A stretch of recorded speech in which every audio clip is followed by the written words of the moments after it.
Da-de-da. Okay, I think we're going. Great. All right. Thanks, guys, for waiting. We had to reschedule this because of issues with getting organized. I think we're okay now. Say hello, everyone, to TheProperBloke. He is a fellow YouTuber, and he's a fan of Bioware, and he's one of the very few fans of Bioware I can actually have a conversation with and not question where he's coming from. He actually has a level head. He analyzes things and he thinks about it. And yeah, of course, he gets emotional, as we all do, because we're fans and this is our hobby. But he actually can take a step back and say, what am I looking at? What am I listening to? What am I playing? And I really appreciate that you have videos, obviously interested in the same stuff I'm into, and you can talk about it rationally. It's really nice to have you on. Well, I think we should, because that kind of the footage that I analyze and some of the negative stuff that we talk about, it's all just to criticize constructively and to show that, hey, Bioware, you got to look at this stuff. Everybody's concerned about it. Fix it, And if nobody just does anything, then we're just going to continue to get some crap gameplay, for example. It's strange because when Mass Effect 3 came out, they were working big time with Montreal to get multiplayer going, and now we know this is a Montreal-style game. For 5 years, it's all been all this time has been put into it, and we haven't gotten a demo. No one's got to test any bugs or server bug tests or stress tests or multiplayer tests. Nothing. It's just been, yep, here's the demo for the reporters a few days ago, and we've gone gold the day after. Yeah, I mean, that's concerning. It's like, well, what the hell? What about your average Joe? Something like that, But I guess maybe they're really tight on who should play the game. And, if you could keep your opinion away from it until it launches, I don't know. It's strange. We've been looking at all the wonderful content that's been released, the Natalie Dormer stuff. I talked about this last live stream. Obviously the combat trailer, or what is it called? The characters trailer? What was the whole... Characters and profiles, yeah. Characters and profiles. Then, of course, there was the Liam Costa with the combat stuff, or the weapons trailer. I made a little bit of a spoof about that at Trailer Sins just because it's stupid. But yeah, they're doing their own thing. I'm sure there'll be a lore explanation of some sort. They can't just say, now we have ammo, because... Yeah, I know. That was kind of cringe. Yeah, I was kind of expecting that we were just going to have the same, what is it called? Heat sinks or whatever? Yeah, exactly. Yeah, but now we're just loading up shotguns with laser ammo or something like that you were talking about. And I was like, what? What's going on here? What happened? And I think it's because, so many people had left BioWare in the making of Andromeda or something like that, the developers. Well, there were at least 3 developers. There's the writer. Yeah. That left in January last year. Now, there could be many reasons for this, but we do know, because it's a massive, massive project. Yeah. Those people are not necessarily the creative and productive vision that is the game. And when you're talking about a 4-year development cycle, and then 5th year, which to my knowledge has just been polish, as the July interview with Jeff Knightley says that with Mac Walters was just all polish. So they were polishing since last year in July at least. And so yeah, we're supposed to get a refined, bug-free version by Christmas. I think it was going to come out in 2016. And we're still getting bugs apparently from the demos that the reviewers or whomever's are playing. Yeah, and they've pretty much confirmed a day one patch. I think this thing comes under 55 gigs. I mean, every AAA is going to have nowadays a day one patch. The question is, how big is it, and what exactly are you patching?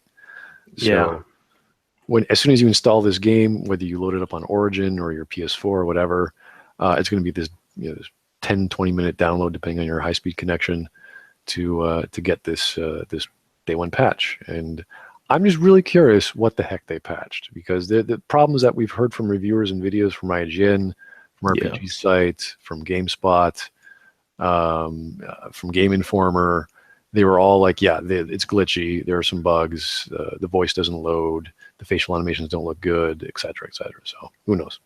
Yeah, and then all you hear is like, oh, that's surprising, from one of the developers. It's like, whoa, that just flew by our faces. We never seen that before at all. It's like, what are you guys doing?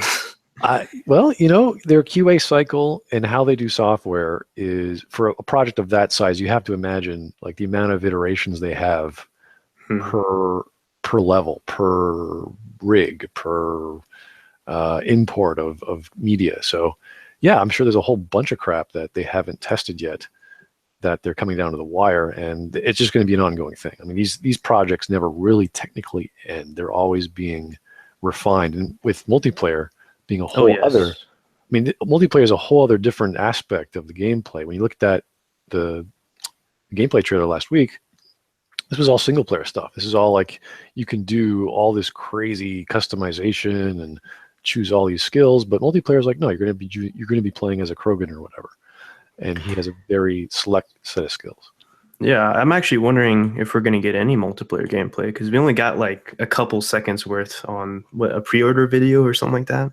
Some kind of exclusive they were advertising. That You only was see it like 4 seconds. that was some weird. I hate those marketing things where it's like 2 seconds here and then you're going to get this loot crate and then Yeah. 2 seconds of this. You're like, what are you showing me?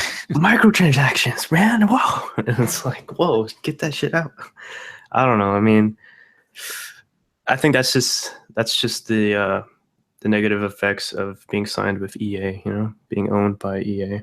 Because EA is just going to try to advertise as much as they can. But I think EA also has, how like Mass Effect 3 felt like it was rushed. To me, at least it felt like it was. And I feel like EA was probably a part of that reason, trying to push Bioware to get that game going or whatever. And then towards the end, well, we all know how the ending went with Mass Effect 3. It was not I'm sure great. that deadlines are always a case with any production studio. We do know that when the two doctors left BioWare, they were like, yeah, well, pretty much EA gives you the rope to hang yourself with. It's pretty much the studio's agreement to EA's deadlines, if you can call it that. We don't know the exact Yeah, you're right. the exact conditions, but I mean, there are many ways to narratively end a story and not destroy what came before. There's so many ways to do this. They could have chosen. I mean, yeah. In worst case scenarios, things will break and things won't work out, and you'll do stupid things, and you'll make an ending a monetary number that determines good or bad ending. That's pretty much what happened. Then the palette swaps and all the other crap, and then the extended cut because we were going to do that anyway. Hint, hint. And yeah, there's a little bit of a feeling that things were put together at the last minute, and the creative vision was not as clear as it could have been. I mean, I think the extended cut DLC, I think they were even aware that, yeah, we rushed the ending, guys. We're going to bust this out. I guess this is our apology, or no, this is just us sort of just touching up on the ending that we should have done beforehand, or maybe just should have took a little bit more time trying to get that ending nice and more of a, hey, you had a lot of choice in this game, so your endings are going to have a lot of variety of choice, not a variety of colors, but instead we just got, color green, color blue, color red. Oh, here's this good version of color red. Here's this horrible version of color red. What the fuck is that? Like, calling RGB, you're my enemy now. Yeah, calling the extended cut the apology, I think, is giving it too much credit. If we were to, oh yeah, I mean, I think you said this somewhere, but having an apology from Casey Hudson, for example, would be a much better response. But I don't think it was an apology. I think it was just their attempt to kind of, I guess, show that, yeah, we were aware of the endings and we hear you guys' controversy over the whole endings and stuff. So here's just a better version of it, which I really didn't see it any different. It was still bad. We always refer to the apology as Dragon Age Inquisition. This is sort of their apologizing for what they didn't know what they were doing with Dragon Age 2. I mean, it's the same with they have this idea, and I remember the premise video for Dragon Age 2. It's like, can we do that now with this engine? It's like, yeah, we can, so let's do it. And it's like, okay, we're going to put the blood smear on this dude's nose, and he's going to cast this spell, and these two demons are going to come out of this portal and rip this guy's arms off. And you're like, oh, that's pretty badass. Hell yeah. And you're like, oh, that's not what we were looking at. Yeah, I know, right? It's like, what? But to be honest, I actually never played Dragon Age, like any of the series. So okay. I'm behind on that. So some things you might talk I'm not going to understand what you're saying, but That's okay. No, no, no. Not yeah. that you're missing anything fantastic unless you're talking about the first game. But now that we Which one know is that? Is that Origins or something like that is that? Oranges, yeah, because that was the game that was really slow combat and it had pausing and strategy and that's what they've effectively removed in Andromeda. There is no pausing with the what is it called, the quick menu or the circular menu, Hmm. and then you tell your units or your two companions to go over there or target that or use this ability. It's all real time. That's So good. That's what it should be, honestly. real time, I have nothing against real time. The thing is, this is harkening back to the days of Baldur's Gate and KOTOR, where these games were designed to be real time with pause. So you have this all Mm. this time to pause the game and think about stuff and then organize things. Now, I like the idea of real time personally because it feels more believable. It's like I'm a commander of a troop of dudes, and we're going to go out there and issue squad commands, and we're going to kill the enemy. And how do we do that? Well, believably, you do it in real time. So I would like there to be a delay, like, hey, Garrus, go over there and shoot this dude. It's like, oh, I'm on it, dude, as opposed to I'm going to pause and wait and think. Yeah, So because that's not how it works in real life. You know, you sit and pause, and eventually the enemy is going to do their own thing. You know, so the whole consequence of sitting and waiting, I think that's pretty good. You know, there should be consequences for that, but no, instead we get the pause thing, and you know, it really just depends on the game if it turns out to be good. But yeah, I like real time too.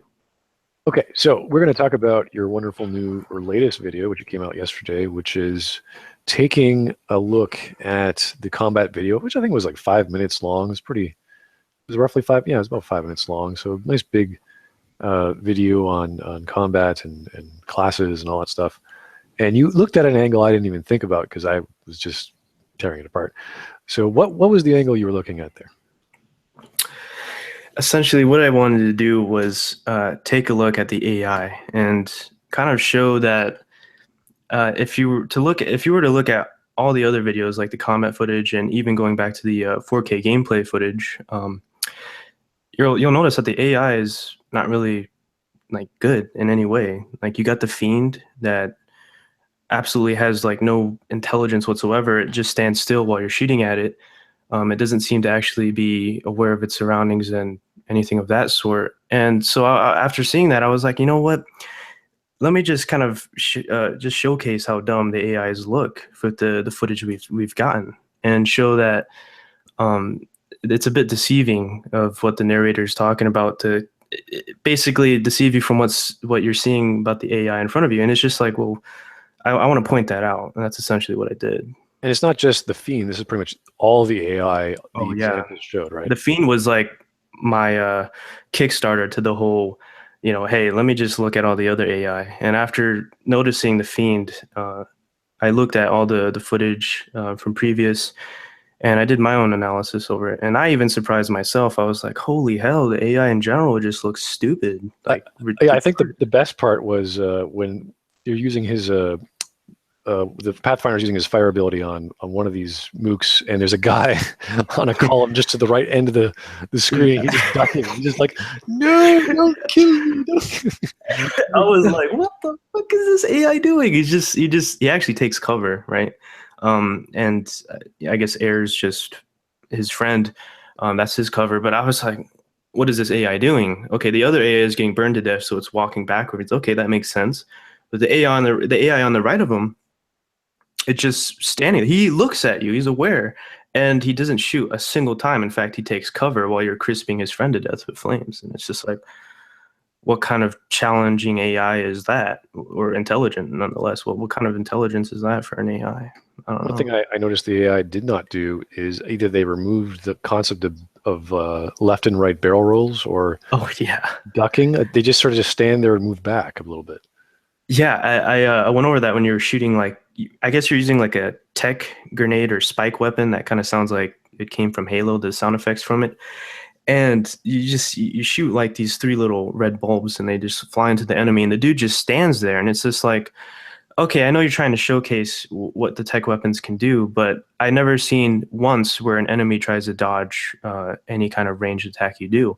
And you see that in Mass Effect 3, like when Cerberus, some of like, especially like the Centurions, they would always dodge. Well, not always, but sometimes there'll be a chance where they attempt to dodge your ranged attacks, you know, and it's just like I don't see any of that. Like what happened there?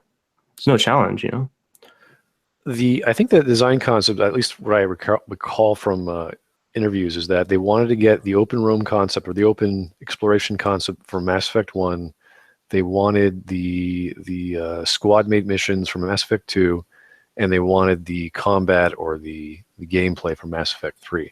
And I'm trying to wrap my head around that. I could understand them doing uh, Mass Effect 2 missions. They talked about how there's no time limit. You could always do them anytime you like, Yeah, regardless of the main plot. So I'm like, okay, cool, that's fine.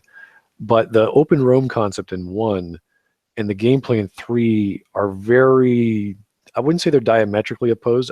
They're very different oh because yes. one is just this big open area, and Hmm. you can crouch and you can hide and take cover and use your tank and what have you. In 3, everything's very tight. Everything is It's closed practically off. all close quarter combat at that point. There is no open map where you can strategically do whatever you want, you know. And in this, all you got is this one-sided gameplay in Mass Effect 3, where you just run through a hall and you shoot enemies and kill them. For example, you know, for the most part, that's what it kind of was. Right. They're taking off pretty much what Mass Effect 2 did. That was probably the most clearest example of having a, what was it called? Not a rail shooter, but a shooter on rails where you're just pretty much, there's a hallway, there's some chest high walls that came out of, like literally came out of nowhere, especially in Jack's recruitment mission. Yeah. Yep. It's like, oh, look, chest high wall, exactly what I was looking for. I'll just walk up to that. Yeah. Uh, yeah, so things like that, kind of strange. And when you saw that the AI example of you hiding behind your tank, and then there's these two guys, and they're standing or they're ducking behind these glowing force field ish. Barricades. Yeah. Why are there barricades in the middle of a desert or wherever the fuck I it don't fucking is? know. I think one of my questions is, aren't those guys in the red suit? Aren't those humans? Because they're Turians too in the suits as well. And I'm kind of curious. I was like, how many bad guys came from the Andromeda Initiative? Like, how did the Andromeda Initiative? What did they do? Did they just hire a gang or some shit like that? There's like, yeah, come along, Blue Suns. Come along. Yeah, let's go ahead and bring you on board. You'll be our space pirates. Like, what is that? What's going on? That was one of my concerns. Like, oh man, there's too many uh bad guys coming from the Milky Way, and I don't get that. Well, then you have to rationalize what the hell are the Krogans doing? How did they get on? Yeah. What? What's their goal? Yeah, because if you have four ships specifically designed for cryogenics for those four species, Yeah. where how do you tailor this to Krogans, and what ships did they ride in? And if the answer is I don't- neither, that means they stowed away on the Nexus somehow. And then you think, okay, what the hell is the Nexus then? Did it have this giant cryogenics section? And if it did, then what the hell do we need these ships for if they're all specific to this one I don't know. species? I mean, was it the Nexus looks like a really miniature version of the Citadel, right? Like in the inside. I, I, And I don't know. It doesn't, well, visually, you could say the arms are, and yeah. parts of the Or inside, the arboretums and what have you. But other than that, the design makes no sense. I just don't see Um, the point. It's like, aren't we going to Andromeda to find planets? You know, trying to find a home? Why do we need a miniature version of a Citadel? Why spend that much time, that much resources, for example? You know. well, I can understand if they wanted to have like this sort of a main center. That's okay. This is where everyone comes to whenever there's a problem. We could all Yes. pool our resources.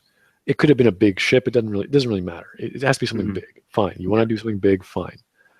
Uh, but then you have to ask, well, then if you're going to do something big, why then have all these detachable objects that you're going to use for transport?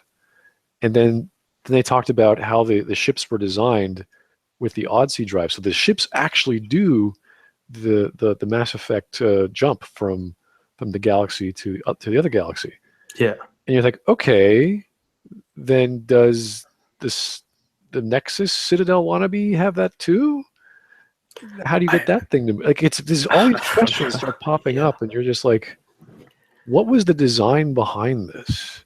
How do you rationalize this behavior?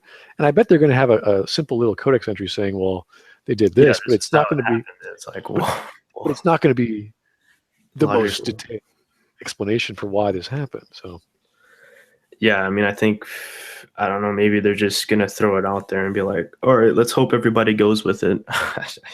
But you know, in reality, we're all kind of, well, I hope that most of us are probably gonna wonder, like, how does that make any sense? well, Why? the latest Game Informer, I was about to make a video. I have it open on my desktop, and I was like, okay, maybe I should. Yeah, it's about 15 minutes, and one of the guys was like, "What is Mass Effect anymore if it's not a Shepard's story?" And he says, "Is it just shooting things and banging aliens? Is that all it is?" And everyone looked around like, I think so. Like, I guess that's it. That's all we've got. Wow. Yeah, I mean, that is kind of raised the thing. It's like, what is Mass Effect without Shepard? Because we had 3 games that was all about Shepard, but we also had like comic books and stuff that was not just about Shepard. It was about other people, and I don't know. I mean, like, I like the idea of expanding from the Mass Effect universe, not just in Shepard's mind, but like how you do it. That's just a curiosity we have because Andromeda doesn't really give us that much to lean on. When you're talking about having an interesting science fiction stories or series of books or media, there has to be more than just a character that's the driving force. Like you don't have Asimov, you don't have Egon, you don't have all these guys telling a series of books based on one dude. It's based on a series of people, but there's always a sense of mystery, a sense of scale that you Hmm. can't wrap your brain around. And that's what Mass Effect brought. It brought this mystery of the Reapers and what they're trying to do and how we have to protect against that. And a lot of these stories, they usually have the protagonist or the great scientist who's figuring stuff out, and they fail to a certain degree at the end where they cannot fathom the universe. The universe is much bigger than them, and they have to accept whatever the fate of humanity is. Yeah. And that's normal. Oh That's yeah, that's normal. Can't I don't think the scale of the universe is so massive anyways. Like, I don't think you could really just figure it all out, you know? especially to the point There's mystery. of trying to stop billion-year-old Reapers, yeah. AIs that have been doing this all their existence. They're designed to do this, and they have superior everything. Yeah. Um, and they're supposed to be all fathomly, all knowing these eldritch terrors of technological origin, and it's just this really imposing, dangerous thing. Yeah, I actually kind of felt like they maybe exposed a little too much about the Reapers. Like, I felt like if they were still a mystery in a way to us, and we didn't realize that they were just trash talking robots, I think that probably would have worked out a lot. Like, the Reapers would have been a much more acceptable foe to the fan base. And not just that, but like there were certain tactics they used in the game that made you feel like, well, what the hell? They're a billion-year-old race. They should know how to, you know, take over a planet really easily. Let's, no casualties, efficiently, blah blah blah. And it was just like they seemed pretty dumb in some It, areas. it looks like the collectors were better at taking over Yeah, colonies than the Reapers were, I know. They just let those little seekers do the work, and then they just walk in and just pick you up and put you in a shell, and that's it. especially when So you're trying to collect human lives as opposed to yeah. blowing up entire countries. I know, right? The whole point is to not use the Reaper themselves as the driving force or the front wave force of taking out civilizations. Have all the foes that you harvested do all the work for you, but instead they're just jumping right in, going all in. And I guess that could also make sense too because they're supposedly a really high uh, intelligent race that should have ridiculously I guess the technology they have, like the shields and stuff, that should be like impressive, like beyond belief. But still, we're able to sometimes take them out like fairly easy. I don't know. It's weird. Right. There's so many ways this story could have gone to tell something that is believable to the point of being frightening. It's like, how are we going to do this? And then to have the little glimmers of hope that you could wrap your heads around. Like Hmm. what was the super weapon we were building? I can't remember the uh, Crucible. the Crucible. If we knew what it did, and we'd be like, Hmm. oh, if only we can do this, and Hmm. I know Yeah. what's going to happen later. Then we'd have this sense of hope. Right now, we're sitting on this a dream. It's like, what is this thing going to do? No one knows. And almost like literally, we actually are sitting in a dream because of like the little indoctrination theory. Even though I think it was proven wrong by somebody at Bioware, but like it's believable in some ways, I feel. I anything don't know. anything is better than the ending that we received. So you can Yeah. invent right now. Shepard stubbed his toe as a child, so he has Yeah. dreams of a child, and he sees himself as the child, and he's dreaming about the child. There's all kinds of bizarre ideas we can pop up right now, and come up with a better idea of what the ending, or what we were given as the ending. Yeah. So just because a story has mind control in it doesn't mean, oh, oh yeah, that's exactly what Bioware was thinking. Of course, they're so smart, those writers. Oh, they're so clever. They're gonna release a DLC 10 years from now. Yeah. Yeah, right. No, at that point it'd just be too fucking late. It'd be like, nah, they're just making shit up. People, we're really focusing on like the indoctrination theory. Now, I really don't know what kind of ending they were going with, right? Because wasn't there another ending, the dark matter or some crap like that? Well, Drew talked about when he first started Mass Effect and the way it was going to go, and you had to make a choice near the end where you had to either allow the Reapers to do their job to protect the universe because of the expansion of the universe would cause the Great Crunch, Hmm. and they were trying to stop that. So they needed more processing power, or they needed more creativity of the species throughout the years.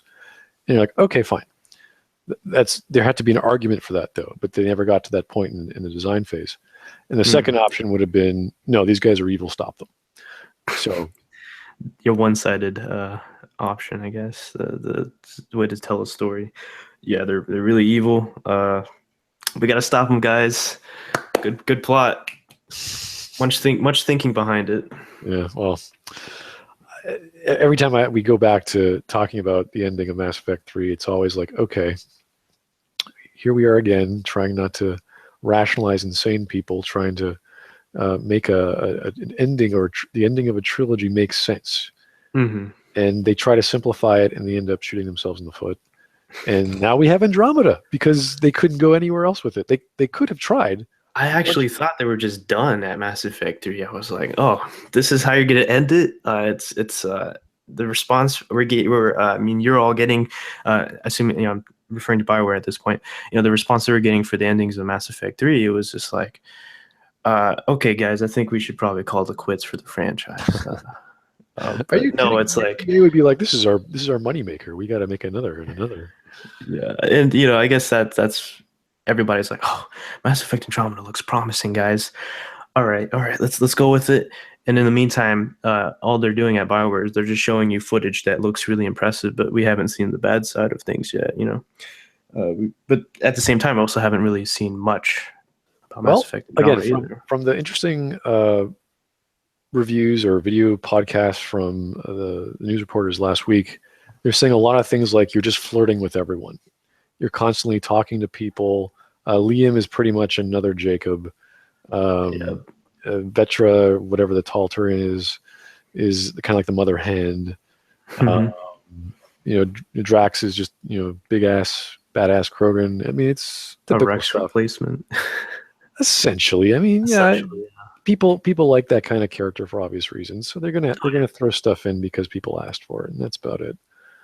Um, yeah, all I want is a reason why we're doing these things. If I can figure out what your premise is for going to place Y to do X, I'll be like, great, do it. Yeah, I mean, if they can explain that, that would be, in a real logical way, that would make sense. Like, I would actually, I'd be happy with what they're doing. But I feel like it's just there's really smaller galaxies, like small. Oh my God, grammar. There's smaller galaxies like next to us in the Milky Way, right? Why can't we go there, for example, with closer resources? But in general, we haven't even explored like over 1% of the Milky Way yet either. So it's just like, why even attempt to go to Andromeda? Like, what's the Yes, point? yes, there has to be an explanation for this, or the entire concept, the entire premise falls apart. Now, Exactly. Or what it's just the way too far sketched to even think about. It's just like, yeah, what was the it's point? it's this Hail Mary prayer nonsense that you're like, why are we exploring another galaxy? Who's this going to be good for? I Well, mean, we're exploring.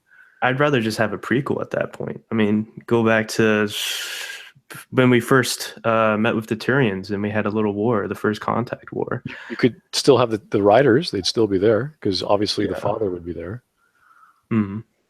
That would work fine. Yeah, he was. Wasn't he a part of the war? I think I read up on his lore. I can't remember. He was Or the something first like that. contact scenario. Yeah, he was the Yeah. guy who initiated contact, and he's all badass Yeah. scientist. Play as him. Whoa, that would have been pretty cool. But I don't know. I mean, actually, aren't they making it sound like was it Alec is going to be the antagonist? I think I read a leak They somewhere. they didn't quite. Well, obviously it's a leak, yeah, but they didn't quite explain that. What some of the reporters were saying is that you can come across memory shards or memory stuff for certain characters, and I'm like, well, who the hell would you have a memory of Yeah. that has been in Andromeda? Like, it wouldn't be anyone on your squad. It Yeah, wouldn't be what the hell is you. that? It's And like if your protein stuff at that point. yeah, and if your dad takes off, then gee, I wonder who it could be. I don't know, man. Like it's I wonder how they're gonna pull Andromeda off, honestly. Like, I'm a fan of the Mass Effect series, but I also think about like the lore behind it and if it even makes sense.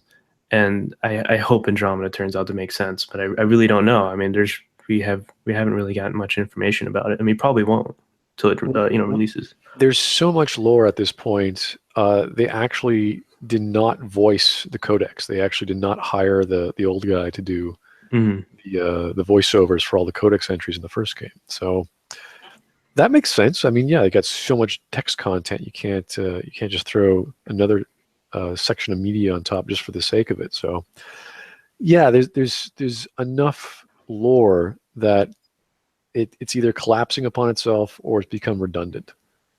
And you don't need to add another galaxy on top of that to make it well, first off, you have to explain what the hell bullets are doing in the guns again.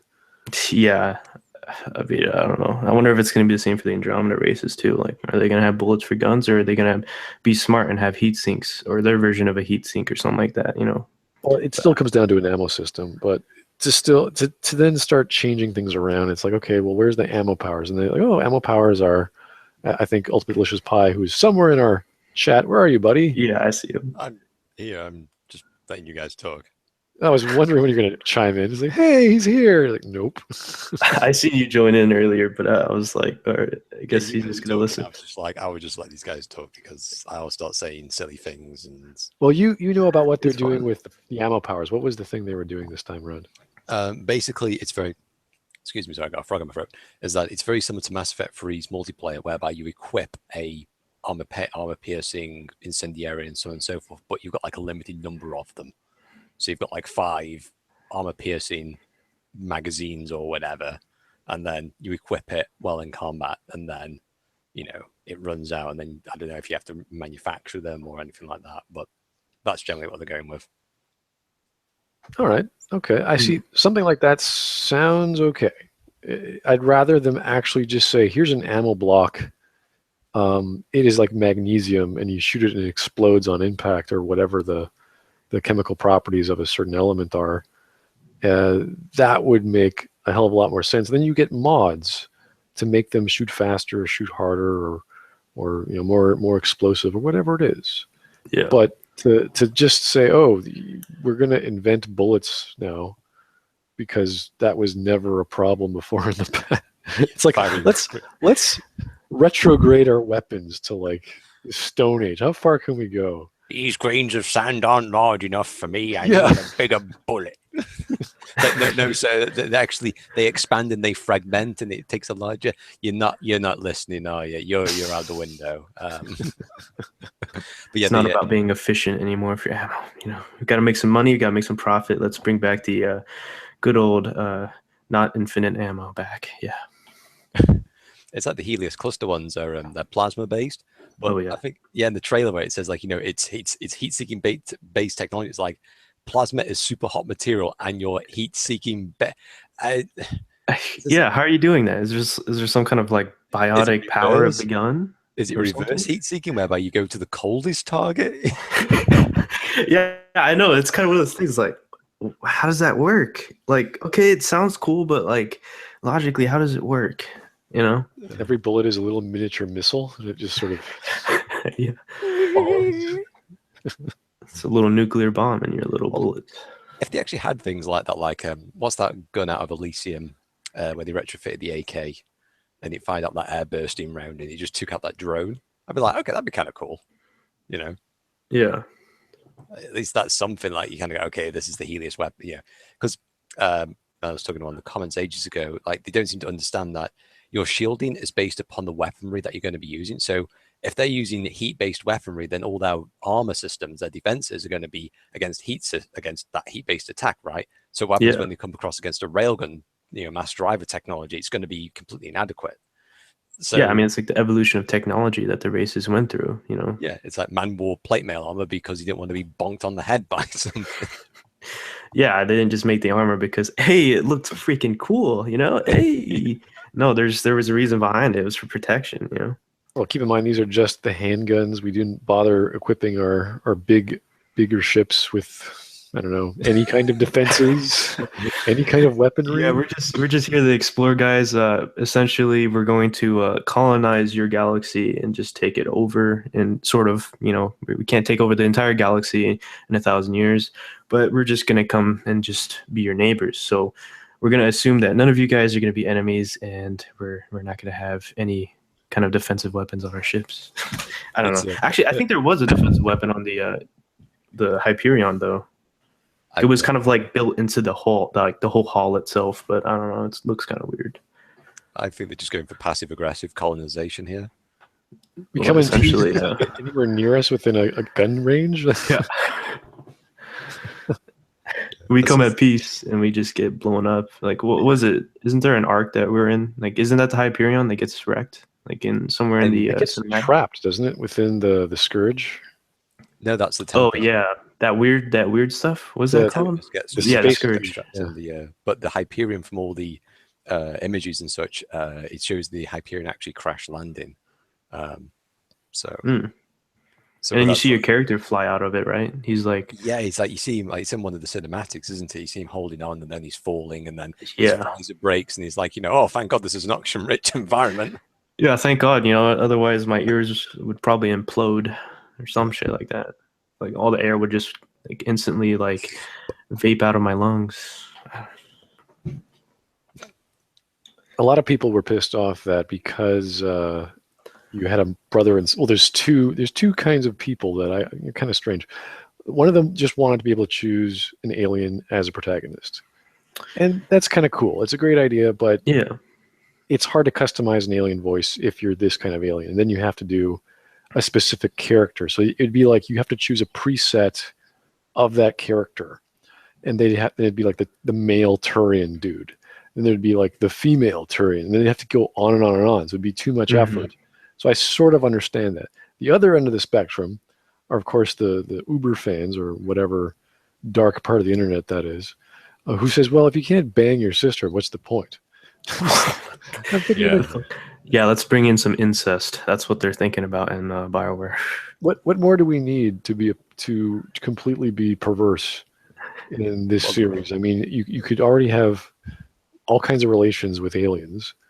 What's the next step? And this seems logical to me. If you're going to have all your fans clamoring about representation and inclusion in your games to represent this or that, why not go all the way? This is what the fan base wants, after all.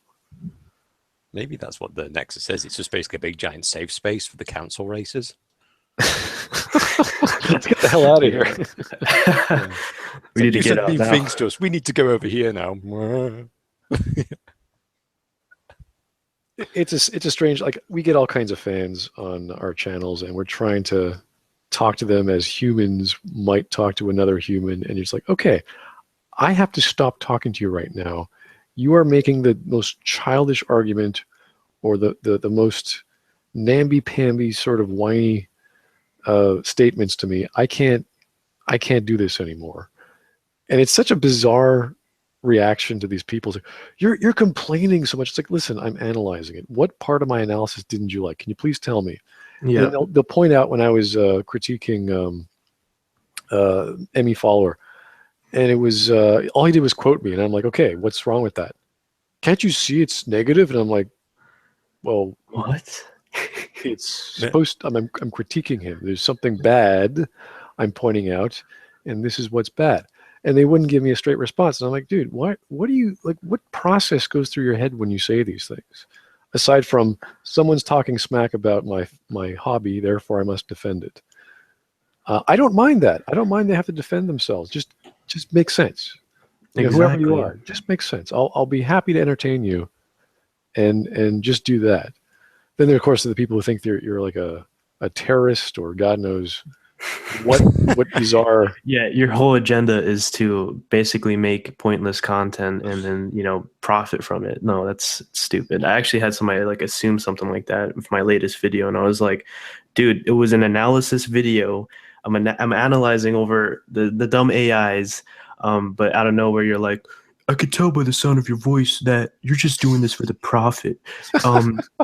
You're not actually talking about the AI. You're making shit up. And I'm like, did you even watch the video? There's 20 minutes of me criticizing the AI from literally almost every scene that we have already from the gameplay, like in general. Like, what kind of shit am I making up? Did I make a 20-minute video over one segment? That was it? Like, no.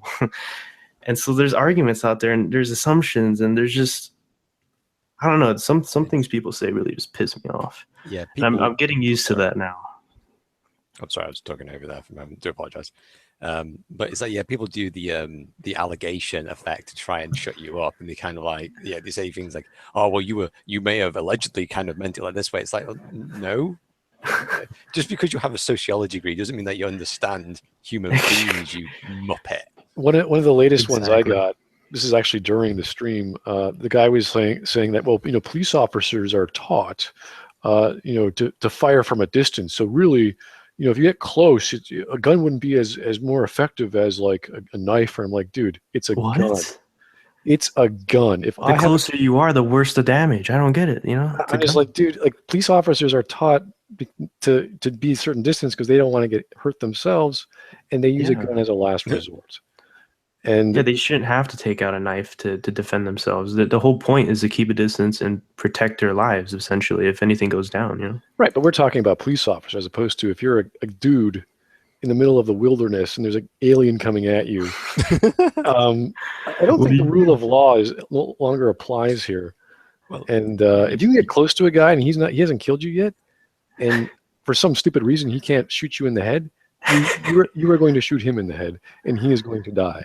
Yeah. So every alien engagement, you pull out your rules of engagement cards, and you're like, has the situation actually gone down here? No, I'm not under card Charlie, Bravo, Alpha. That means I get to kill everyone. Marvelous. I'm going to set you on fire now. Well, the fact that they threw in hammers that were like only Krogans are able to pick these things up. I know, right? Like, I was like, how the hell do you pick that shit up? Like, what do you have some kind of biotic strength at this point? Like, hi, brutes from Halo. Yeah. That's what it is. They're just trying to basically, because Halo's kind of gone a little bit down the sinkhole. So, you know, so I think they're trying to trying to scoop up those people. Well, that's what one of the reporters last week said, that this is essentially Halo 4, because once Halo 3 finished, it's like, okay, you've done Halo, and now they're making another Halo because yep. And he was trying to say, talk to Michael Gamble, because he was talking to Gamble at Montreal. I think it's where he was when he did the demo or the full game 4-hour thing. And he was trying to what's the justification for having it? Yeah, we really have to make a strong case for having, aside from money, for having a fourth game that's outside of the trilogy. So, and they didn't have a good answer for that. No, it's like, no, we're just trying to milk the money cow, you know, break out a little bit of a believable story, but we're just gonna milk it.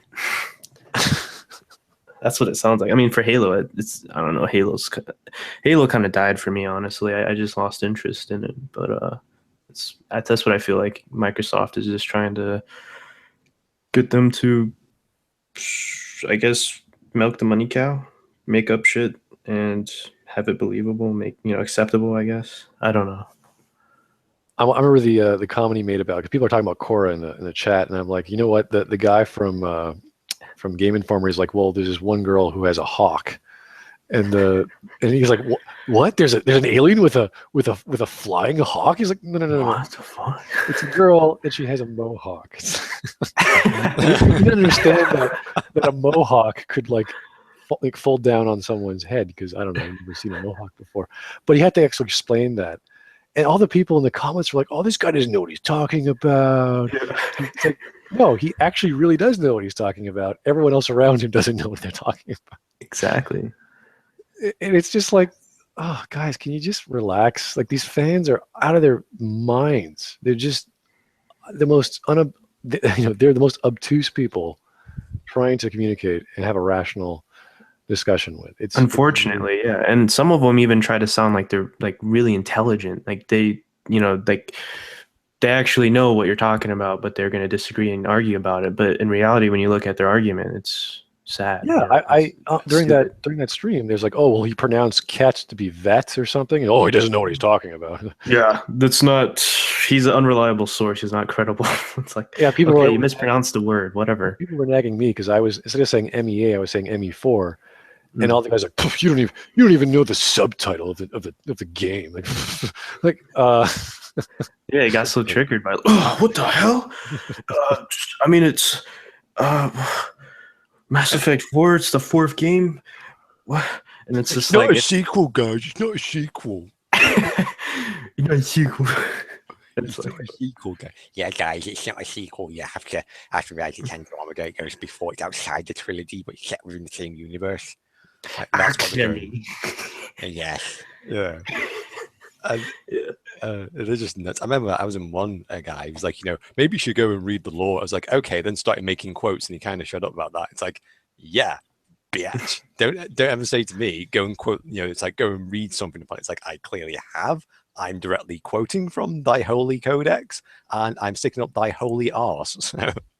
Well, anyone who read the books will know that there's a problem with trying to reference some of those books to make sense of things, the history of certain characters, especially with Mass Effect Deception. We don't know if they're going to rewrite that or it's canon. They say it's canon, but they don't even care anymore. They don't make any money off the books, so they're not going to bother. And about books, we're supposed to be getting 4 books, and originally one was supposed to come out in August. So this is all before they had to postpone the release date. And who's going to be the writer of the first book and what have you? We know the 4th writer is going to be is going to be Mac. So he's doing the last one. But the first book, which was Initiation, I think it was called, was going to come out a month before. So that's coming out a month later or a week later, or whatever the case may be. So this is not how you go about writing stories. You don't just say, oh, we're going to time it up with your movie game thing. Well, okay, I'll just polish that off on the weekend. Yeah, sure.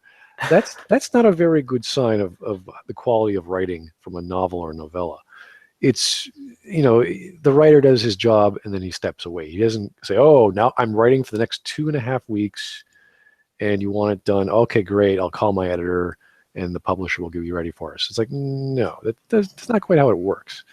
So for a production of this size and this magnitude, they can't even get a writer on time to do their job properly, which I don't know if that's a problem with management or they don't know what they're doing. Like they don't know what they're writing. They don't know what they're producing. It's kind of strange. Yeah, it's like unorganized. And essentially like feels kind of like it's rushed. I don't know. It feels like several people have actually left the company and they're quite in crucial positions. They were probably like, oh gosh, Andromeda doesn't look good. I'm out. I'm going somewhere else, guys. I don't want to take the blame on this one.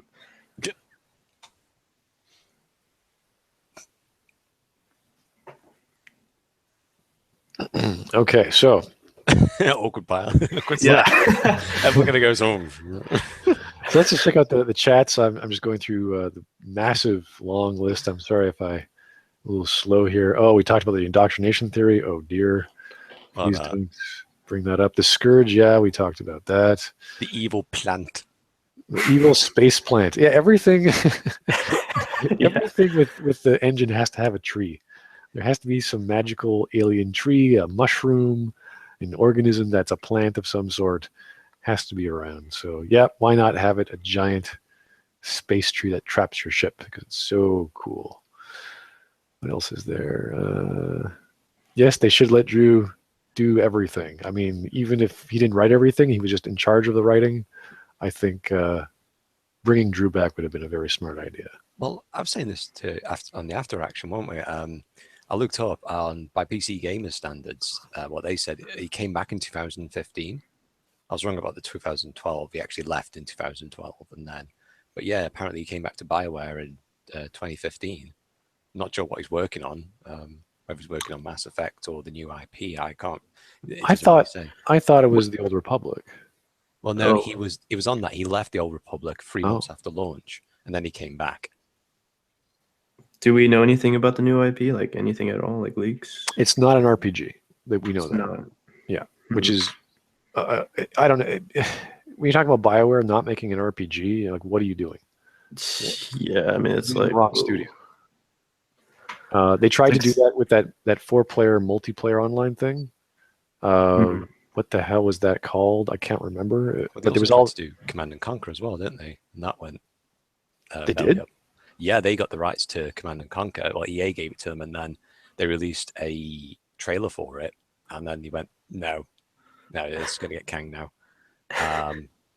Yeah, because Bioware was basically like consuming, like the same things happened with like Mythic Entertainment. Like Bioware owned them, and then Warhammer Online wasn't doing that well. Then Bioware kind of like, we don't want to be associated with this. Yeah, you can have your name back now. Boop, and then just like shunted them off to one side to die, pretty much. Which is what actually Mythic has also helped them on the Old Republic, which went down a treat. Well, I just remember that crazy campaign of it was like the Halo Bees campaign where they had all these weird catchphrases and these things online you had to unlock, and these videos. Like it's basically watching a bunch of trailers or really quick trailers for X-Men, because there'd be like this kid who could throw fire and cause things to explode. It was just a strange, like, what am I watching? What is this? What are they trying to do? And it was this FMV of just stuff happening. You're like, okay, it's basically Bioware's version of X-Men. Sure, might be cool. And then you see the 2014 was E3 or Gamescom, whatever the hell it was. We saw like 40 minutes of gameplay, and you're just like, oh, what? Why? Who wanted what's going on? It was strange, especially for Bioware to do to go that way, and now they're going the way of action, and I'm just like, ugh, this is not your what people want. They want to have sex with aliens, and they want to shoot things, and that's it. So I don't know. Maybe they're trying to expand their audience. Like with Mass Effect Andromeda, it looks more combat based, right? And so like, and it's really fast paced. So I guess maybe they're trying to appeal to like that more first person shooter audience, the audience that really likes to have really fast combat gameplay, like Call of Duty, for example. I don't know. Well, that's what was Mass Effect 3, wasn't it? When they said they wanted the Call of Duty crowd, and it's like you don't want those people. No, you don't. Yeah, that's just wrong. And Mass Effect 3 was pretty rushed anyway. So yeah, I thought it was pretty rushed. I mean, and on PC, the port when I first played it, it felt extremely unpolished. Like there were animations that were. There was animations where I was talking to Liara, and Liara would just like talk, but her mouth wasn't moving, and her body would like glitch in a way. I can't explain it. It looked so stupid. I was just like, how did this fly past your faces when you're doing the animation? Like, did you just skip this? Like, what happened? And the same thing for the Omega DLC, or what was her name? The other Asari. Ara, yeah. Where she goes on the huge television or whatever, the screen, and she does her speech, and her body was like glitching after the end of whatever she was saying for the next animation to start. Out of nowhere, her arms would be in the air, and immediately like in a split second, it would switch to her just standing still, looking like through the screen in like a really stupid way. And I was like, whoa, what the hell was that? And then the scene would change to the next one, like the camera angle, and I was just like, what was that? What's going on? So I don't know. The PC port felt pretty rushed. Indoctrination theory. Oh. Everyone at Bioware is indoctrinated. Yeah, dude, they all got indoctrinated. Man. Well, a lot of people are calling, a lot of the reviewers are calling this the Dragon Age in Space or Mass Effect Inquisition, or that's the general vibe. Mass Obviously, Effect it's Acquisition. Acquisition. it seems like that's the vibe. That's what it feels like. So there's big open space, but if you do the one or two plot related missions, the level's over or the planet's over. So you're going to be running around, leveling up the crap out of your Pathfinder person, and finding upgrades, research points, resources. You're basically picking elf roots and finding recipes for crafting. That's what you're doing, only with your Omni magic gauntlet thing. I don't get, the crafting thing is kind of, I don't know, maybe it's like Skyrim where you pick up an iron ore and like, oh yeah, I'm gonna make a gun out of this. Yeah. Or some kind of plant. Like, oh yeah, using this plant, I'm going to invent like this Reaper technology or some shit like that. I wonder how the crafting system is going to go, though. I really don't know. I wonder how they're going to tap into it, because they said that they've added in loyalty missions into this, haven't they? Oh yeah, like there's Vetra, loyalty, and Drak, and all that stuff. How are they going to do that? Everyone's so far away from their home. It's like, what do you want me to do? Build you a house or something? There's going to be that notice board where they're going to say, "Dear Pathfinder, I found a planet that has red sunsets. I always wanted a home on one. Can I please have a home on this planet?" And you're like, "No, denied. We have things to do, lady. I need your trust. So please go ahead and buy me a home on this planet. No, actually, don't buy it for me. Let's find another planet and build it. Kill all the life forms on it, and I'll be your best friend. Or I might even romance you. I built you a home. Yeah, we're getting sex. We better go." Why is there credits in this game? I mean, you can do buy things that don't exist. Yeah, give me a couple of pounds of element 0. We need to mine that first. Yeah, can I put a pre-order down for it or something? I was actually kind of wondering. I was like, what's the currency system going to do? You can't, because everything that you have to do has to be manufactured. So I was like, this should be a manufacturing. How to mine element 0 and metals and all the other good stuff that you need. Instead, no, it's like space eBay wherever you go.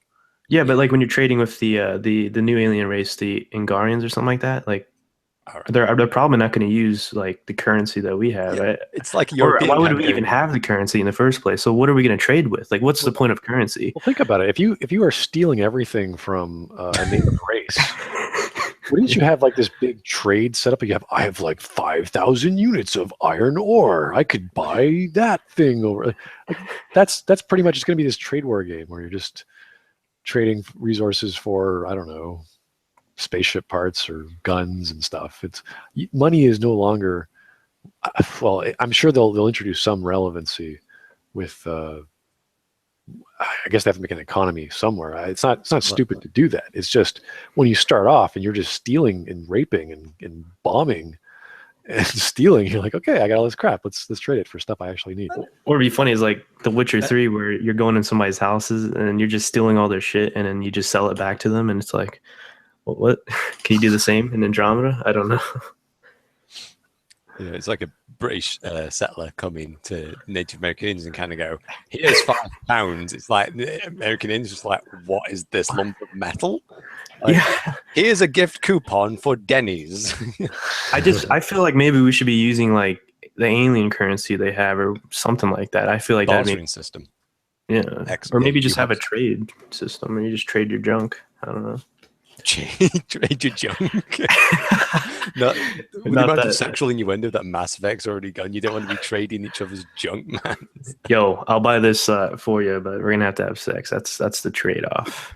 We're gonna have to. Who's gaining this transaction? Shit. It's gonna be a quick time event. Like, hey, I'll pay you, alien, to just have sex with me, and I'll pay you with not our currency, but I'll give you this nice sword. It's an Asari sword. I don't know where I got it, but it's a nice sword. I'm sure that'll go over a sharp, pointy piece of metal. Wow, thanks. That's great. I have this gun that could shoot through walls. I just hope that if we're gonna like trade with like aliens, that we're not gonna see any of our technology in like their slots, because then that would be kind of weird. It'd be like, where did you get this Avenger gun? Where did you build that? Where'd you get it, or whatever, you know? So I hope there's a bit of like, I hope it makes sense when we trade with aliens or something like that. Or I don't know how it works. Really, we haven't really looked at it yet. There's no footage to tell us how shopping or buying stuff I looks honestly like. don't think it's going to be that complicated. No, I don't think so either. I don't think they're going to have that level of detail that you would get like from all those wonderful space games back in the day that it was based around trade and going on missions and acquiring credits and salvaging stuff. Like I don't think they're going to do that sort of angle. Was it Freelancer? What the hell is it called? I'm trying to remember the name of that. The guy who did or is going to do the next space opera. Yeah, Star Citizen. The guy who before that he did like this really good. Oh yeah, well he did Wing Commander as well, didn't he? Well, yeah, that's definitely the story-ish. I think was it Freelancer? What the hell was it called? I'm trying to Unless remember you're thinking of Elite. Elite Dangerous? Yeah, because that was done by another guy, wasn't it? Yes, that's totally different. This is actually old space game. I thought it Elite was Dangerous is a 1980s game. no, it was Space Freelancer. trailer. I'm right. This is 2003. Yeah, Chris Roberts. Yeah, he's the guy who did it. So yeah, no, that's the kind of game where you can just go around and you know trade stuff and buy stuff. And that was I don't know, you know how this game and how it's going to become a series. I have no idea. We have no info on what's going on, and we have to wait for another week or 2 or 3 weeks for the big, was it the March 16th reveal? Is that what it is? I don't know. There's some big reveal. I hope it's worth the while. I'm not Privateer. I think was that it. I think Privateer 1 and 2 might be it. Yeah. Oh, anyway, it's the stuff we have is still in the air. The lore is now up in the air as well. We don't know what they're going to do with guns. We don't know what they're going to do with the story, the aliens. I wish there was something tangible that people who like storytelling can latch onto. All we have is you flirt a lot with your companions, and it's all the fluff, isn't it, that they're focusing on? It's like, what's the main driving thing? You know, it's like the main fluff. The fluff is all the stuff which you like finding out in these Mass Effect games in general.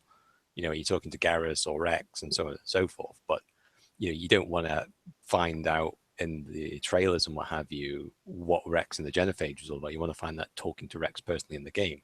Exactly. And every alien on your ship had a story about their history and why they were. That's why Rex was so endearing. And here we just have one new alien. That's our companion, Jal, or whatever he is. Jal Bait. Jamaican. Yeah, that's it. I mean, he has to have something worthwhile. He has to have some backstory. It's like, oh, okay, he's a tragic hero, or he lost his homeland. Or... Yeah, you see this scar? I got it from falling. Tripped over a pebble. It was a really good pebble. Could be like an exile or something, and he's trying to redeem himself and working with you, and or something like that. He appeared like a leader standpoint, though. I don't know. Yeah. Oh yeah, so, it's him on the trails, isn't it? Where you see him walking down. And... Yeah, and everybody's like holding their guns and just kind of seem like maybe they're protecting him, but also just being prepared of what an armless human's going to do. I don't know, but yeah, it seemed like he had some kind of leadership role just by the appearance of it.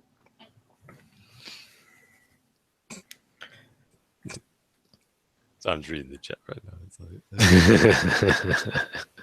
I think the best way to get rid of ugly people. Fair point. Actually, it's like the B arc off of Hitchhiker's Guide to the Galaxy.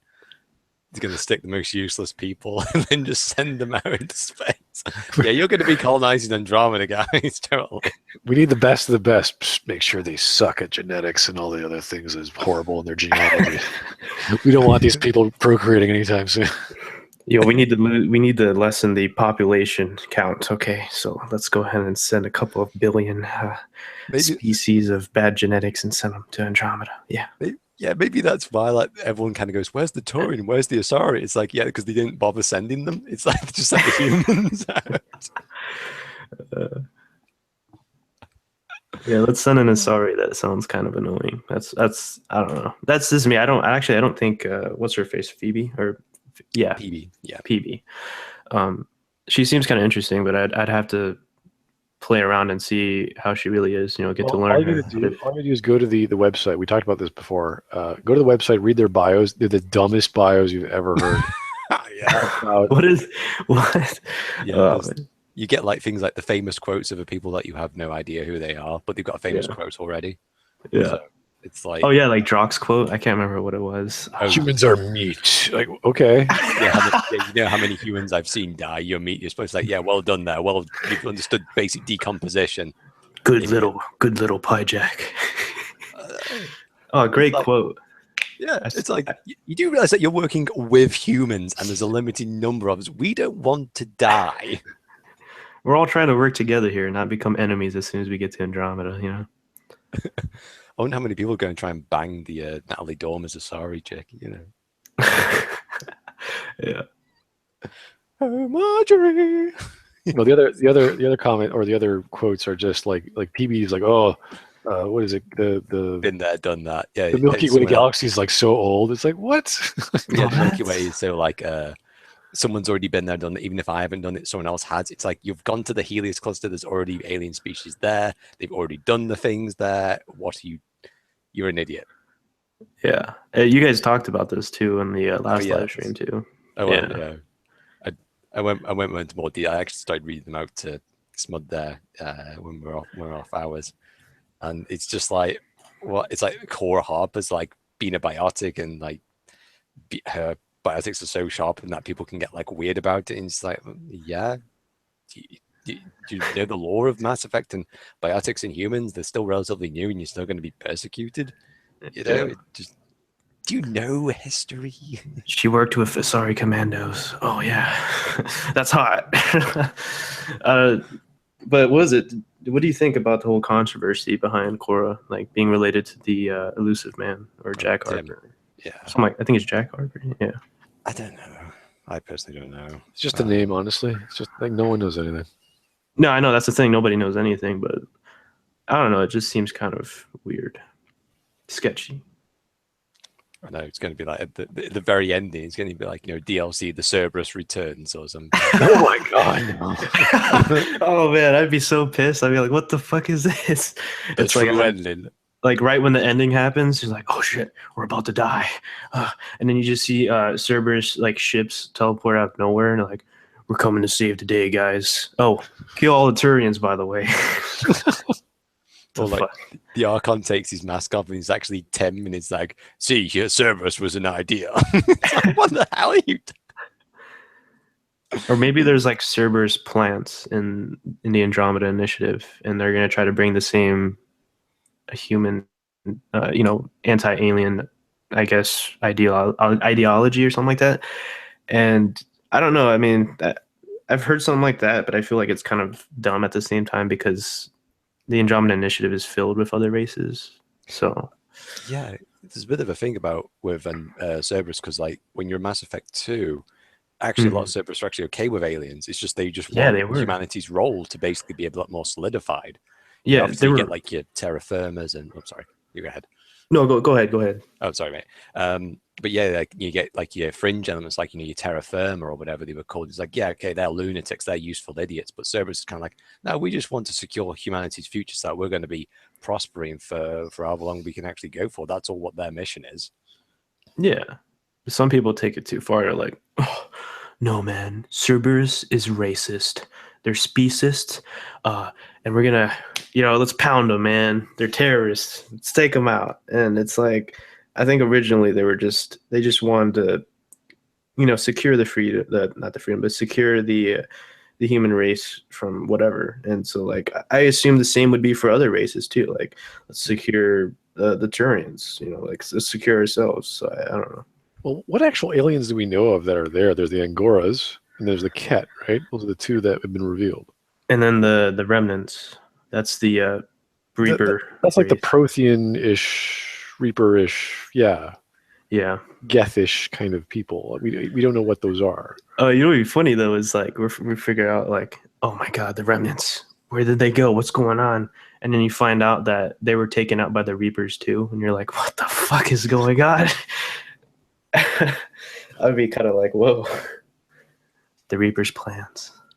I don't know. I think they either have to get away from the Reapers, or Mass Effect is going to constantly be about the Reapers. It's never going to stop, and it's going to be, oh, we have these aliens who are cyborgs or whatever are going to come back and kill us all, and this is one of their advanced scouting. You know, the remnants are just another version of collectors, and like, oh, here we go, not again. Yeah. I don't know. I'm not sure how they're going to pull off the remnants, but I hope it makes sense in a way. They just seem like, I remember saying this ages ago, they just seem a lot like the Necrons from 1 before EK. Like, they're just kind of dormant in these big underground cities. And, you know, if they do a galactic genocide thing or whatever, or even just a resource-based thing. But, you know, like, what was I saying to you about this idea of they purposely leave behind their technology so that they would eventually become the race that uses their technology? Like, they basically turn, like an alien race comes along, finds their technology, and kind of goes, oh, this is all handy dandy and it's all cool, and eventually they become the remnant race. You know, they actually just get turned into it because they're so reliant on the technology. So what, like, are you saying like they were consciously put into the technology, like that cyborg kind of stuff? It's kind of I'm trying to think of now what, like, because I was kind of based around how like Dead Space was originally going to go for it. Like, oh yeah, the like Dead Space stuff. Yeah, like the marker was basically going to do like everyone then converges into this one point. But imagine that more technological based. So yeah, That'd be interesting. I gave the example of the Babylon 5 episode called Infection, where they find all these series of artifacts, and it assembles this suit of armor, which this guy becomes, like, his whole genome becomes changed, and it becomes this weapon which just destroys all the basically anything in his path. But he doesn't really become the alien, but in your case you want them to slowly become their code is slowly being changed for the better in the short term. In the long term, it just takes over and you become this alien species. They need biomass to reproduce and what have you. So that would be a really nefarious long-term Reaper-like mentality, to say, okay, here's this sort of harmless little thing, we'll just leave, like a little breadcrumb, and it sort of spreads slowly, and everyone's getting these longer life and biotics and better ways of reading and thinking and sharper minds, all these wonderful things. And then you start growing gills. Oh, I can now breathe underwater, and whatever things that start happening later on in years. It's almost like Spider-Man 3, where like, did you ever watch that? Like, any of you? Oh God, no. Venom. Essentially, like, Spider-Man finds like this black alien goo and he puts it on and it makes him stronger. He's more cool, I guess. And he realizes that, yo, I'm becoming really freaking powerful, bro. I got skill. And then out of nowhere, he slowly starts to turn more reckless. He's not as good in character or whatever. I feel like it's kind of like what you were saying. I'm just trying to relate. Eventually, he turns into some bad dude, but then he was like, I got to take this shit off because it's messing with me. But, I don't know. I was just trying to relate. I got you. Yeah. No. I guess it's very similar how it makes you feel good and you have some short-term benefit. And by short-term, I mean like the first 20 years of your life. Oh, and yeah. In the long term, years gets stronger and stronger and whatever. But very subtle. It's a very subtle thing. And that's, if you're a billion-year-old species, you've got time. You've got patience. You can do these big plans that the average, 1,000-year lifespan alien might not care for. So, you'd have to plan really big contingency plans to do whatever the hell it is you wanted to do. And if it's the concept of leaving technology behind to advance a race to a certain point, or to make them structured a certain way so that when you come by, they all like, oh, look, it's the gods who promised they'd come. They're here. So you're welcomed properly, as opposed to being seen as your overlords or what have you. That would be, I would imagine, if you want to see people as resources, one of your simpler plans. Yeah. So remnants could be, who knows? I mean, you can go anywhere with these kinds of old technology, which is more advanced than you, automated, sort of robot-like. Yeah, lots of ways that story can go. Is it going to be handled with a degree of intelligence? Probably not. Oh no, I don't know about that. Yeah. Probably not going to be a very good reveal. And it probably won't be revealed in this game either. It'll just be this thing, like the Geth. We didn't know what the Geth were in Mass Effect 1. It's just Yeah, we thought they were just like some robot race that I don't know. I guess they're just terrorists at this point. But then Mass Effect 2, we started learning more about them. But essentially, it's just making the next game. So then people would buy it, and then you'd figure it out, and the next game, and then the next game, and then DLCs. It's like it would be nice if they took the dark energy plot. I'm reading that in the chat, but you know what? Because the dark energy plot just went nowhere. They had it and they dropped it. And it's like, well, you know what? Maybe it's still a thing. Maybe somewhere in the outer reaches of someone's brain who's a writer at Bioware is like, hey, remember that thing we did that was kind of cool and it went nowhere? Well, we could still use that because that had nothing to do with the ending of Mass Effect 3. So yeah, let's do that. It's a universal thing. Dark energy has always been part of science. It's always been a part of the fiction or the lore of the game. I wouldn't be shocked. I wouldn't be saddened. I wouldn't be turned off by it if that was the case. Isn't that where like apparently everybody's using so much biotic power that the sun of like certain solar systems are just like dying out, and then like zero is causing the destabilization. Yeah, it's basically making dark energy expand further out. Because I think there was also talking about something like the orbs of light. Like there's actually an alien species that's causing this, actually feeds off it. So when a race advances to a certain point, they have to be cast down, and to basically stop these things from like growing. That's kind of like basically devouring suns, I think. I think that was one of the ones, or one of the leaks. I kind of feel like, though, if that was the case, where galactically, like, is essentially you're just going to destroy the universe somehow by using element zero and biotic powers and dark energy and stuff. I feel like in a universal standpoint, wouldn't that be the same for every other race that's essentially doing the same thing, biotic powers or whatever? So what would be the point of the Reapers focusing on the Milky Way? We've saved the Milky Way. Yeah, but there's over 100 million galaxies in the observable universe that we've seen so far. So you're saying that the Reapers somehow managed to go to every other galaxy and do the same thing, or something like that. And I just feel like in a galactic scale, if the amount of element zero that we're using is essentially destroying everything, like the entire universe, like I feel like the universe probably already had been destroyed, like not that long. Excuse me, I can't talk. It would essentially be destroyed a long time ago because, essentially every other galaxy would be doing the same thing or around that. So, for just one galaxy to essentially destroy the universe, I feel like that's kind of dumb. That's just me. Nothing was stopping the Reapers from going to Andromeda. They literally chill out for 50,000 years in dark space, and you're already partially there, and they can go twice as fast as we can to Andromeda. So they have plenty of time to do whatever the hell they want. And there's all kinds of wonderful theories of what you can do. What would be a galactic plan that these super overlords are coming up with? And the simplest one that we talked about before was trying to keep those two galaxies from smashing into each other. How do you do that?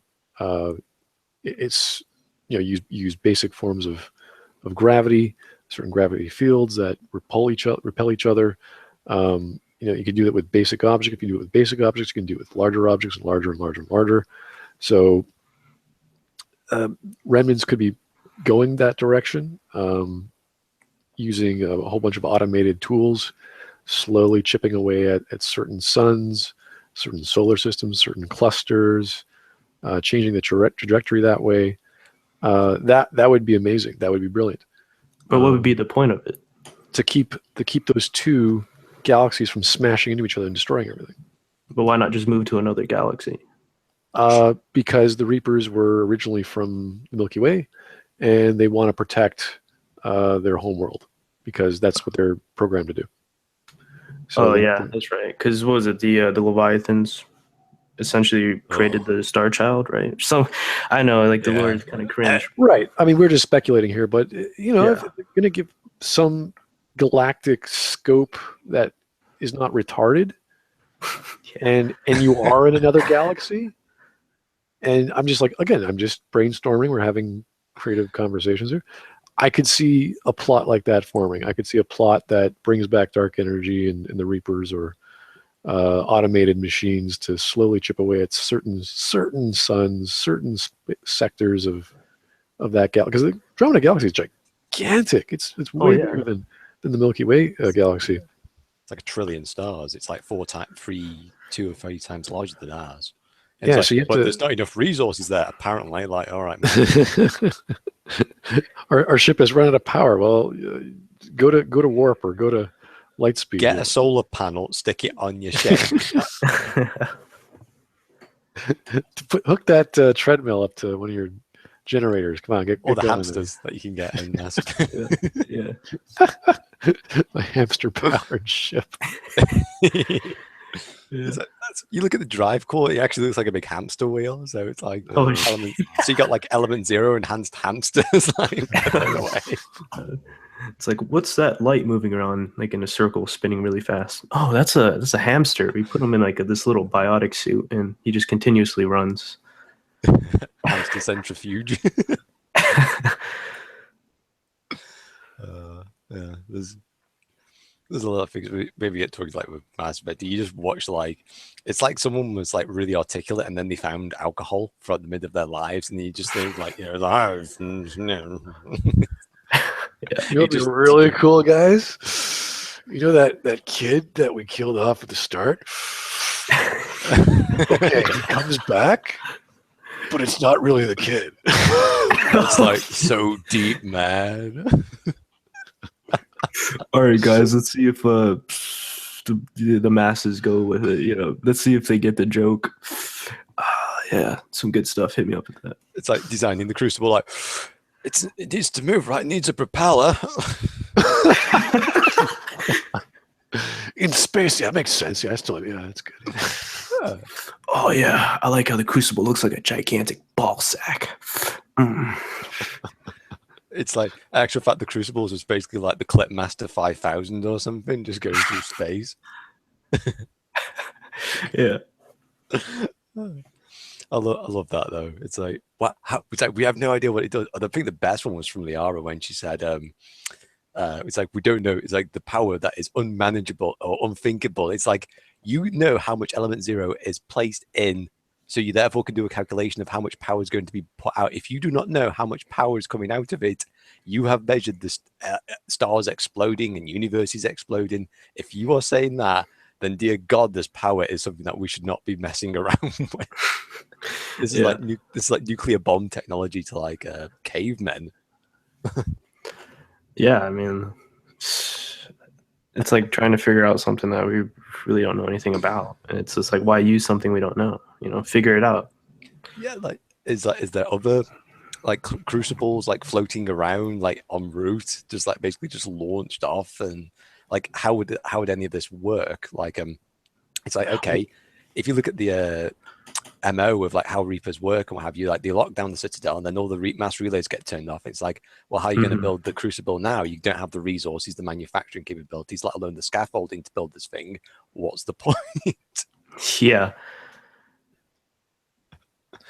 I don't know, I also think it's kind of like, how are you going to build off several other cycles of races that tried to essentially make the same schematics and evolve it? Like, I see what they're trying to go with, but I don't know how we can accurately build something like that.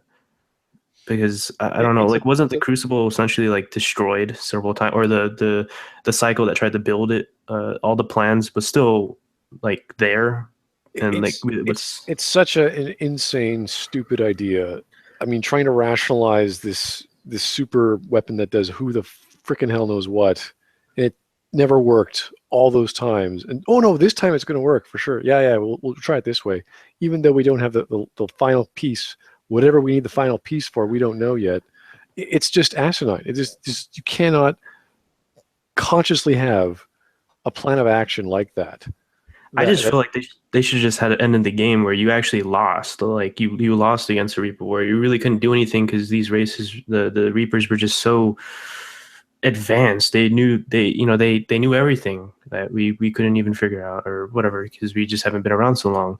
And so I feel like at that point, that's where we should be like, yo, let's escape, let's go to Andromeda. I feel like that would make a lot more sense. But of course, they weren't planning on Andromeda. Trying to finish off Mass Effect 3. Yeah. Or at least I don't think so. I don't know. I was kind of hoping that they would draw all the Reaper forces into one particular area, and then Shepard would activate the Crucible. It would just basically destroy everything. It's like, yeah, we're going to destroy a massive chunk of the Reaper forces in this one go. And Shepard's the one who broke the cycle as a result. It's like, that'd be kind of cool, Okay, everyone kind of dies, but yeah. I mean, it'd be interesting, but then again, aren't the Reapers literally everywhere throughout the galaxy? In regards to the books, I'm just reading the chat. In regards to the books, I don't have too much faith in the books per se. They could be good, but they were supposed to. The first one was to come out last year in July, I think, or August, and then that was supposed to be a month before the release of the game.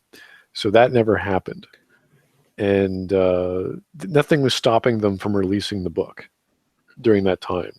So maybe they're trying to time it with the release of the game, which is a week before.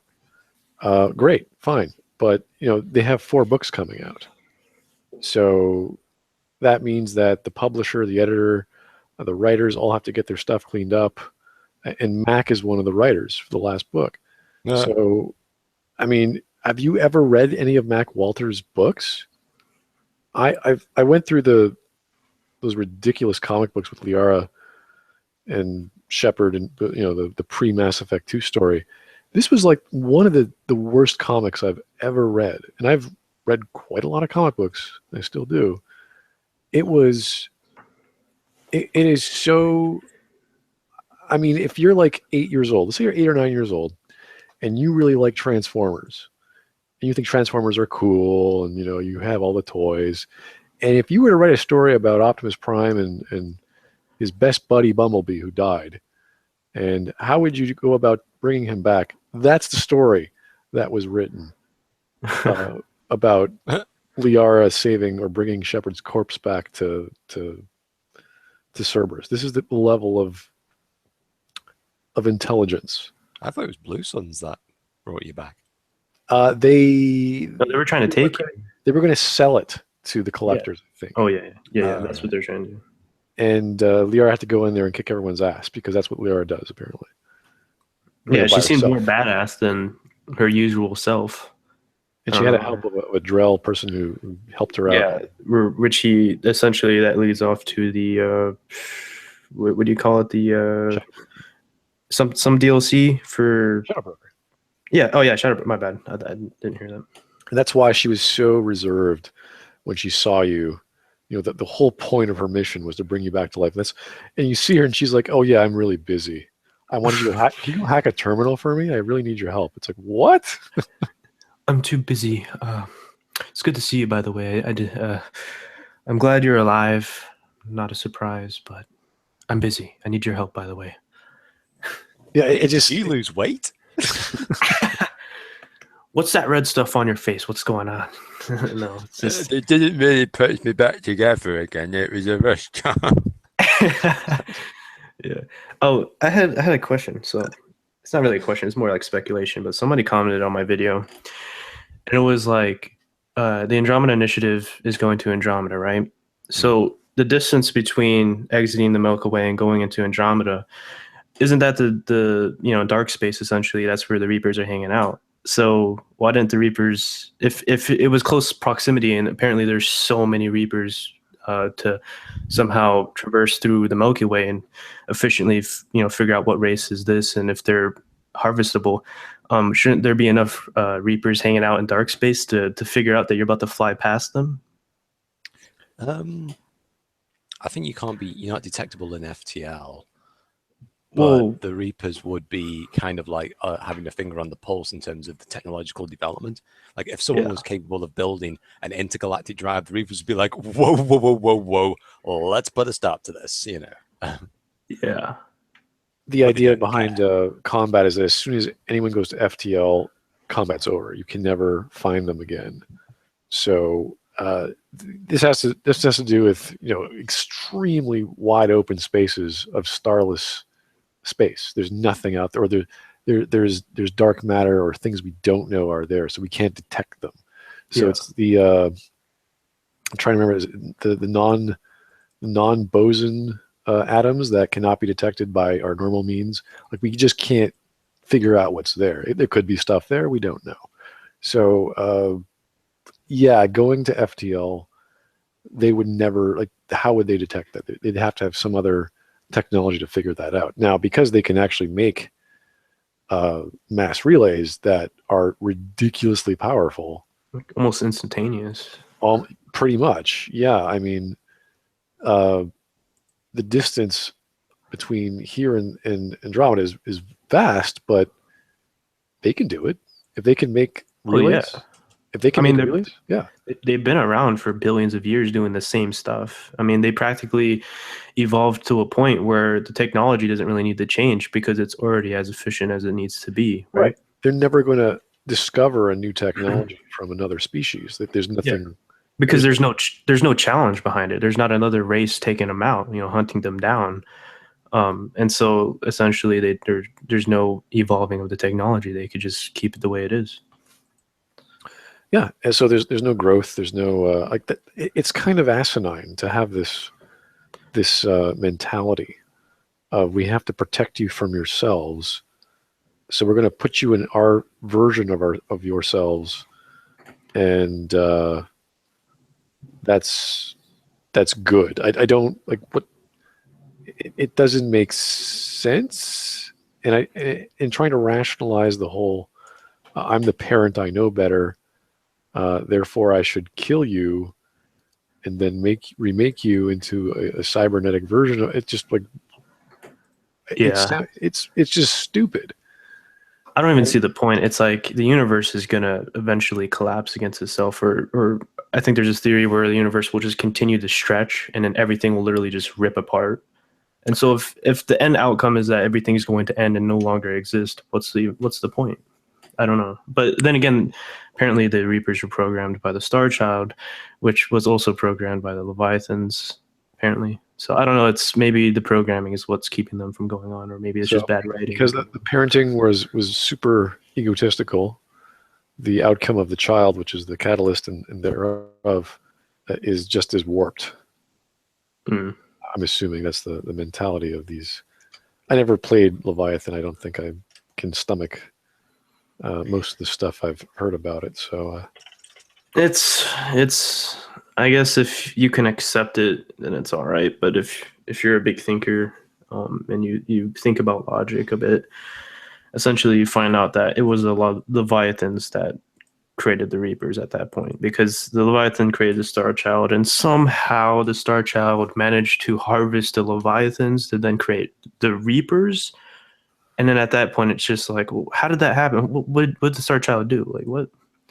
So how it all sprung up is really confusing, honestly, and they don't talk about either. Imagine being a gigantic organic building species that has a kingdom that spans the galaxy, and your artificial child cannibalizes one of your friends, and you're like, okay, yeah, you are going to burn in fire, and we are never going to speak of this ever again. Like that never happened, apparently. It's like, oh wow, you have an army behind you, all our dead friends. That's weird. Can you please stop that? No, because you ordered us not to. Like, what do you? No, that's dumb. You're dumb. You're going to stop right now. Yeah. Like the race, the Leviathans are like a few million years old and stuff like that. Like originally, before the Star Child fucked it all up, and so you would think they would have at least some kind of intelligence behind their thinking. But at that point, it's just the writing. It's a science experiment gone retardedly perverse, and we're supposed to accept it. It's like, no, that's not. No, I can't buy it. They did not have to do a reveal of a reveal. It's just asinine to have a Deus Ex on top of another. It's just like, Just keep it a mystery, you know? How far are you going to go? Like, okay, what came before the Leviathans? Nothing. There was nothing before the Leviathans. It's like, oh, okay. The universe was black, and then because of element 0, boom, the universe sprung up to light. And it's just like, what the fuck was that? But yeah, it's just the writing at that point. You know, they're just making shit up, or maybe it's just for DLC. They're like, EA's like, all right, guys, time for a DLC. Make some shit up, and we'll just release it for $20. And I think that's what they did. Yes, we didn't need to know about the history of the Reapers or the creation or anything like that. It's just, I think it would have been better if it was a mystery, you know? yeah, because you had the hinting of like the Leviathan of Dis and all these other kind of things. Like, no, just keep it in the backstory, let people speculate. As that's always a bit infamous now with Mass Effect, but it's just something that's always there. Like same with the glowing orbs of light and whatnot. You know, that could be something like for later series upon whereby you find out, but not for the trilogy. You know, you don't want to be shooting down all your goo down one particular route now, do you? So. Yeah. Okay, guys. I think we've sort of exhausted our wonderful. Well, we can keep going, of course, but you know, it's Sunday. We should do other things aside from chatting and rambling on. And I'm sure you guys listening as well should also be enjoying wherever glorious weather you have in your neck of the woods. And do please check out the Proper Bloke's channel. He has some really good. These are actual videos that are skeptical and conscious of what is happening in videos. He doesn't gush, and there's a little bit of gushing, but not enough to drive you nuts. And you can actually have a conversation with some intelligent people there. And of course, you'll see the fanboys in the comments calling you a dick and other explicatives that make no sense. But yeah, you get that everywhere online. Yeah, and so, I'm also not going to be an EA shield that's going to give you reasons why you should buy a game. Oh, when the reasons are just well, no. Space Cam though did these, so you're all jelly now, aren't you? That's the official reason. Yeah, let's not go there. That is I could spend the next 2 months going through every one of those. There's at least 7 or 8 now. I've found a few more Mass Effect fans online, and it's like going from one circus to the next. They all have like 10,000, 30,000, sometimes 60,000 subscribers, and it's just them talking about how much they love what they don't know what they're talking about. Yeah, it's like, oh, here's the reason why you should buy Mass Effect Andromeda. Look at the color of that character. Beautiful, solid. Looks great, guys. Buy it, pre-order it. Yeah, we have better things to do with our time than talk about all these random things. It's fun to do it in a live stream because we're just chatting and having a dandy old. No, I know it's just rambling at that point. So yeah, we're just shooting the stuff. So hey guys, thanks very much for tuning in, and we will be happy to cover a few more videos as they come out through Bioware, and I might be doing a few others on. Maybe 1 or 2 of those guys, just because they sort of got in my nerves, and their fanboyism has blinded their rational thought. That's always a fun thing to look at. At least I think it is, because fanboys need to be shown the mirror a few times. So definitely, but even then, I don't even think that will help. No, it won't. It won't. But yeah, you try. There's not that many of them, luckily though. There's not enough of them to actually make a supportive. Money, revenue off them really, because there's not like 6 million of them, which I pray to God there isn't, unless Bioware's suddenly putting all that EA money into like cloning or something. Yeah, Biofan number 28 here. Yeah. It's like, oh shit. All right, guys, thank you very much for your time, and we'll talk to you later.